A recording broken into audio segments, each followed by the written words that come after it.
Hi guys. तो सबसे पहले बहुत थैंक्स जो लोग मुझे सपोर्ट कर रहे हैं, और मेरा नाम अबरार है, आप लोगों को पता ही है।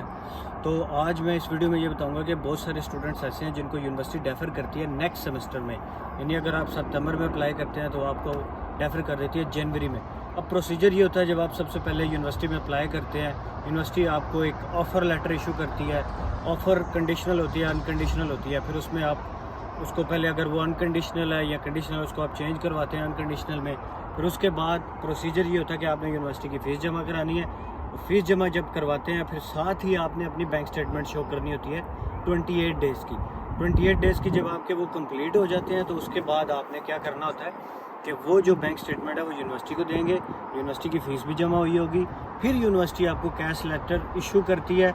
फिर वो कैश लेटर और जो सपोर्टिंग डॉक्यूमेंट्स हैं वो सारे लेके आप जमा करा देते हैं एम्बेसी में वीज़ा के लिए, या VFS का जो भी सेंटर होता है। तो इस सारे प्रोसीजर में एक टाइम लाइन होती है। इस टाइम लाइन को आपने अपने माइंड में रखना है। टाइम लाइन का मतलब ये है कि जब आप इस सारे प्रोसीजर को पीछे से तो जब भी शुरू कर सकते हैं आप। फॉर एग्ज़ाम्पल आपने सितंबर में करना, तो आप 6 महीने पहले तक सारा प्रोसीजर स्टार्ट कर सकते हैं। लेकिन मसला यहाँ पे आता है, जब आपने वीज़ा के लिए अप्लाई करना है तो एट लीस्ट 1.5 मंथ यानी 1.5 मंथ एट लीस्ट आपके पास होना चाहिए, जिसमें आप अप्लाई करेंगे वीज़ा के लिए। 1.5 मंथ पहले अगर आप नहीं सबमिट कराते अपने कोर्स होने से पहले वीज़ा, मैं ये नहीं कह रहा कि आपने प्रोसीजर 1.5 मंथ पहले शुरू करना है। मतलब जब आपने वीज़ा जमा करवाना है तो एट लीस्ट आपके पास 1.5 मंथ होना चाहिए। अगर बहुत भी जल्दी आपका वीज़ा आ जाता है, जब आप इसमें अप्लाई कर देते हैं फिर आपका वीज़ा आ जाता है। समटाइम्स ऐसा भी केसेस में हुआ कि कुछ लोगों का वीज़ा आ गया, लेकिन फिर उनके लिए बाद में यूनिवर्सिटी ने प्रॉब्लम बना दिया था। अच्छा, तो फिर इसमें ये होता है कि आपको एट लीस्ट जो है ना 1.5 महीने पहले आपने अप्लाई करना है वीज़ा के लिए।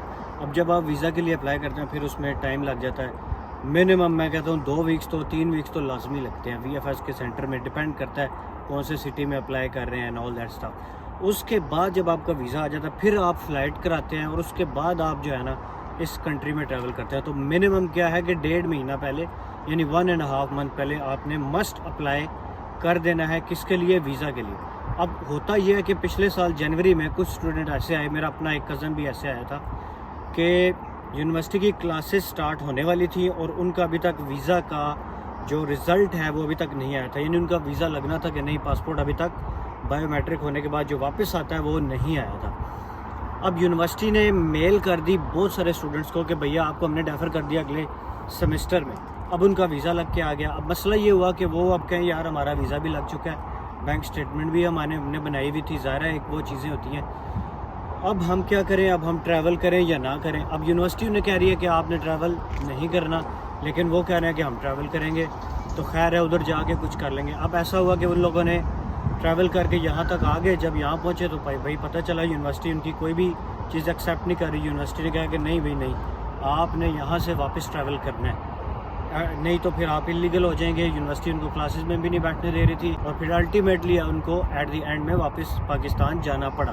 तो भैया होता ये है कि आपको अपना टाइमलाइन एक तो पहले मैनेज करना है, सबसे इम्पोर्टेंट बात। दूसरी बात, अगर यूनिवर्सिटी डेफर कर देती है तो इट्स ओके। आपका अगर वीज़ा लग के आ जाता है इट्स ओके, आप उस वीज़ा को रख सकते हैं अपने पास। मैं ऐसे केसेस को भी जानता हूँ जिनका ये हुआ कि उनका सितंबर इंटेक में था, लेकिन उनका डेफर कर दिया गया जनवरी इंटेक में। लेकिन उनका फ़ायदा ये हुआ कि यूनिवर्सिटी ने उनको पहले ही डेफर कर दिया था उनका वीज़ा लगने से पहले ही। तो उन्होंने फिर क्या किया, उन्होंने जनवरी इंटेक के लिए वीज़ा लगवाया।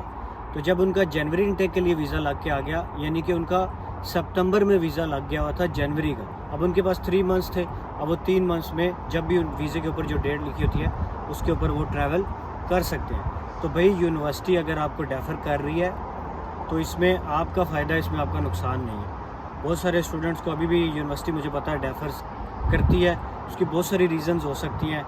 तो मेन रीज़न वो यही होती है कि आप लेट हो गए हैं।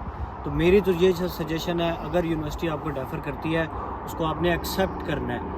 आप नेक्स्ट के लिए अप्लाई करें, बेशक मुश्किल होगी। और एक और इम्पॉर्टेंट बात होती है कि जो बैंक स्टेटमेंट आपने जमा की होती है, लेट्स से आपने बैंक स्टेटमेंट जमा की है सितंबर इंटेक के लिए, लेकिन अब आपका वीज़ा लग के आ गया। आपने उन फंड्स को मेंटेन वैसे तो नहीं रखना होता, मेरा नहीं ख्याल क्योंकि मैं जिन 4 लड़कों को जानता हूँ उन्होंने मेंटेन नहीं रखे थे फंड्स, उन्होंने जो भी उनकी यूटिलाइज़ थी वो लोग यूटिलाइज़ करते रहे थे, लेकिन स्टिल वो जनवरी इंटेक में आ गए थे और जनवरी में भी वो दिसंबर में आ गए थे। इन्हें उनको फ़ायदा ये हुआ कि अपने कोर्स स्टार्ट से वो काफ़ी टाइम पहले यहाँ पे ट्रैवल करा, मेरे ख्याल से 3 वीक्स पहले उन्होंने ट्रैवल किया था अपने कोर्स स्टार्ट होने से पहले। तो अगर कोर्स स्टार्ट होने से पहले आप ट्रैवल करते हैं तो बहुत सारे फ़ायदे हो जाते हैं कि आप चीज़ों को जल्दी समझ लेते हैं। ये नहीं कि जाते साथ आप यूनिवर्सिटी में चले जाते हैं, आपको 1 महीना एक्स्ट्रा मिलता है फ़ीस जमा कराने के लिए। मतलब ये सारी चीज़ें जो है ना, इसमें आपका बेनिफिट होता है अगर यूनिवर्सिटी आपको डेफ़र करती है। तो समटाइम्स ऐसा भी होता है कि आपका वीज़ा लग गया होता है, यूनिवर्सिटी ने आपको डेफ़र नहीं किया होता, फिर भी आप यूनिवर्सिटी से पूछें मेल करके कि ये लास्ट डेट थी मेरे कोर्स स्टार्ट होने की, तो मैं इसके बाद भी आ सकता हूँ या नहीं। कुछ लड़के ऐसे भी आते हैं, फिर यूनिवर्सिटी उनको वापस भेजती है कि भाई आप तो 10 दिन लेट आए हैं, कोर्स तो स्टार्ट हो गया, वह हम आपको एक्सेप्ट नहीं करते। तो इसमें सबसे जो इम्पॉर्टेंट बात वो यही थी कि आपने अपनी टाइमलाइन को देख के फ़ैसला करना है कि आपने किस इनटेक के लिए अप्लाई करना है। डजेंट मैटर आप जनवरी में आए या सितंबर में आए, होना ये चाहिए कि आपको at least 15 days before your course of जो है ना स्टार्ट वो पहुंचना चाहिए। तो अभी मैं सी व्यू में आया हुआ हूँ, सी व्यू कह रहा हूँ, अभी मैं जो है ना इस दरिया को देखने आया हूँ। तो यहाँ पे दरिया का रंग थोड़ा थोड़ा जो है ना वो काला काला सा होता है। तो ये एक पुल भी है खूबसूरत। बातें तो बहुत होती रहती हैं, आपको थोड़ा बहुत जो है ना इधर की सैर भी करा दें।